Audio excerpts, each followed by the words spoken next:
తర్వాత ఉద్యమాన్ని స్థాపించి ఆయన ఒకటే చెప్పేవాడు, ఇవాళ మన అందరం కూడా మానవ సేవే, ఆ రోజున సేవే అనేది ముఖ్యంగా చెప్పడం కూడా జరిగింది. అలాగే ఒక జాతి పైన వేరొక జాతి పెత్తనం చెలాయించినంత కాలం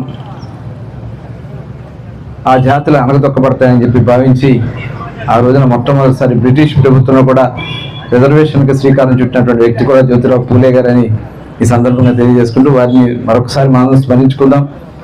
మరి గౌరవ ముఖ్యమంత్రి గారు కూడా అమరావతిలో ఒక స్మారక భవనాన్ని మరి ఏర్పాటు చేయడానికి కూడా ప్రభుత్వం ఆలోచన చేస్తూ ఉంది. త్వరలో ఆ కార్యక్రమం కూడా శ్రీకారం చుడతామని చెప్పి తెలియజేస్తూ, ఇక్కడ కూడా ఈ విగ్రహం మనందరూ తెలుసు 2014-19లో అక్కడ బీసీ కార్పొరేషన్ పడి ఉండేది విగ్రహం. ఆ రోజున ఈ విగ్రహాన్ని తీసుకొచ్చి 2018వ సంవత్సరంలో ఇక్కడ స్థలం లేదంటే ఈ హాస్టల్లో కొంత స్థలం ఇవ్వమని చెప్పి ఆ రోజున ఇక్కడ ఈ విగ్రహాన్ని మనం ఏర్పాటు చేసుకున్నాం. మరొకసారి ఈ కార్యక్రమం పాల్గొన్న అందరూ కూడా మనస్ఫూర్తిగా అభినందన తెలియజేసుకుంటూ సెలవు తీసుకుంటాం. జై హింద్.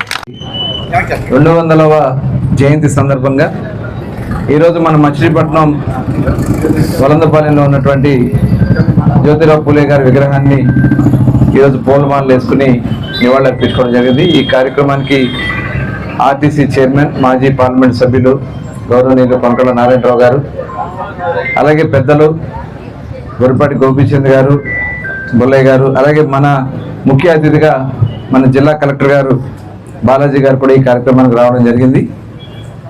ఈరోజు మనందరికీ తెలుసు, మహాత్మా జ్యోతిరావు పూలే గారు దాదాపు 200 సంవత్సరాల క్రితం ఒక సామాన్యమైనటువంటి ఒక పూలు అమ్ముకునే కుటుంబంలో పుట్టి, తల్లి చిన్నతనంలోనే చనిపోతే పూలు అమ్ముకుంటూనే ఆయన చదువుకోవడం జరిగింది.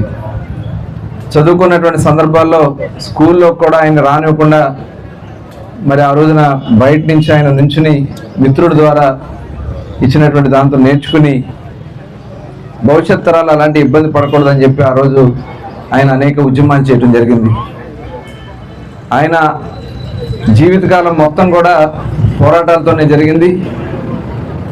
ఆ పోరాటాల్లో చివరికి మహిళలు కూడా తన భార్యని విద్య నేర్పించి భారతదేశంలో మొట్టమొదటిసారి మహిళలకి విద్యాభ్యాసానికి శ్రీకారం చుట్టినటువంటి మొట్టమొదటి వ్యక్తి కూడా మహాత్మా జ్యోతిరావు పూలే గారని ఈ సందర్భంగా మీకు తెలియజేస్తా ఉన్నా. అలాగే పిల్లలు పుడితే వాళ్ళ ఉద్యమానికి ఇబ్బంది వస్తాయని చెప్పి పిల్లలు కూడా వాళ్ళు కనకుండా మరి ఆయన త్యాగం చేసినటువంటి ఒక మహోన్నతమైనటువంటి వ్యక్తి. మహాత్మా గాంధీ గారే మహాత్మా అని చెప్పి జ్యోతిరావు పూలే గారి గురించి మాట్లాడారంటే మరి ఆయన ఎంత మహాత్ముడో ఒకసారి మనందరూ కూడా. టెక్నాలజీలు మారిపోయిన తర్వాత పెద్ద పెద్ద మిషనరీస్ రావడం వల్ల అవి మనం అందిపుచ్చుకోలేకపోయాం, దానివల్ల మనం వెనకబడ్డాం.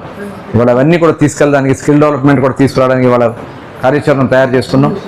అలాగే మన మచిలీపట్నంలో కూడా, మన కాన్స్టిట్యున్సీలో కానీ మన కృష్ణా జిల్లాలో మరి జిల్లా కలెక్టర్ గారు కూడా చాలా యాక్టివ్గా ఏం చేస్తే బాగుంటుందని చెప్పి కూడా ఆయన పరిశీలన చేస్తారు. త్వరలోనే మన నియోజకవర్గంలో, మన జిల్లాలోనే పరిశ్రమలు రాబోతా ఉన్నాయి. ఇక్కడే మన పిల్లలకి, మీ అందరూ కూడా ఉద్యోగాలు వచ్చే విధంగా ఇవాళ ఈ ప్రభుత్వం ప్రణాళికతో పనిచేస్తున్నా కూడా ఈ సందర్భంగా తెలియజేసుకుంటూ మరొకసారి ఈ కార్యక్రమంలో పాల్గొన్న మీ అందరికి కూడా హృదయపూర్వక ధన్యవాదాలు తెలియజేసుకుని సెలవు తీసుకుంటా ఉన్నాను. జై హింద్. జోహార్ మహాత్మా జ్యోతిరావు పూలే గారు. చెప్పాలి గట్టిగా, వినపట్ల. జ్యోతిరావు పూలే గారు వినపట్ల. మహాత్మా జ్యోతిరావు పూలే గారు. Thank you.